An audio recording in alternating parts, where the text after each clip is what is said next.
Okay. So you say that being a mother is the most beautiful thing to do and see, right? But who defines the concept of beauty in this sentence? You? And who taught you what beauty is?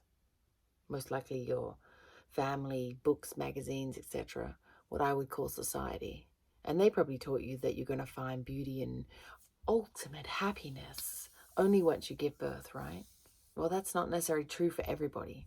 That's an opinion, Selena.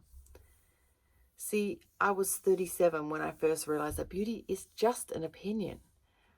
What we see isn't exactly what it is. What we see with our eyes is just an interpretation of what we see with our minds. In other words, our perspective defines the beauty that we see. Get it?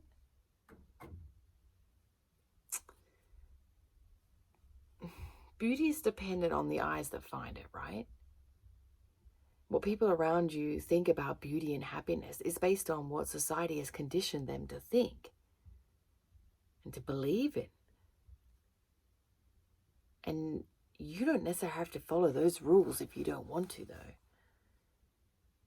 There's conditioning everywhere. Don't even get me started about beauty's women's standards.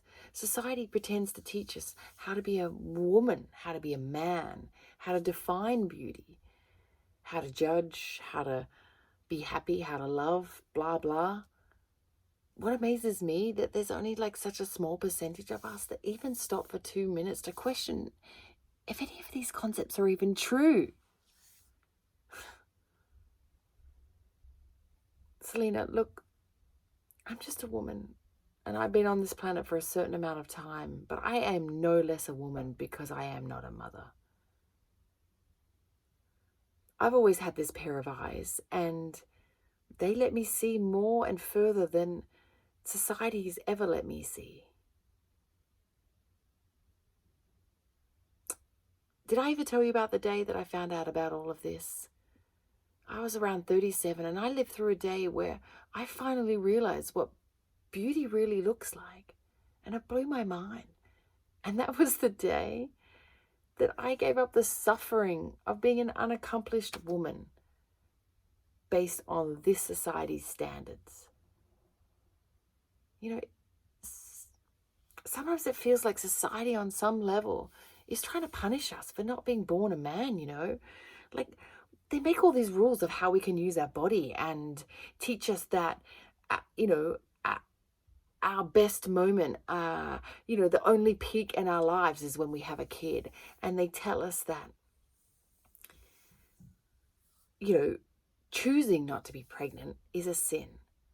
They want us at home so they can make a home in themselves, that they don't know how to make it in themselves. Sometimes they teach us that, like, affection is merely material. And we end up making isolation, we end up making a home in our own isolation. Sorry. Anyway, I got carried away. Anyway, when this all, the day I learned all this was a few years ago, and I found, like in that moment, I had this urge to write this poem, and if you'll allow me, I just thought maybe I could read it to you because it might help try and understand what I'm trying to say. And is that okay? Okay.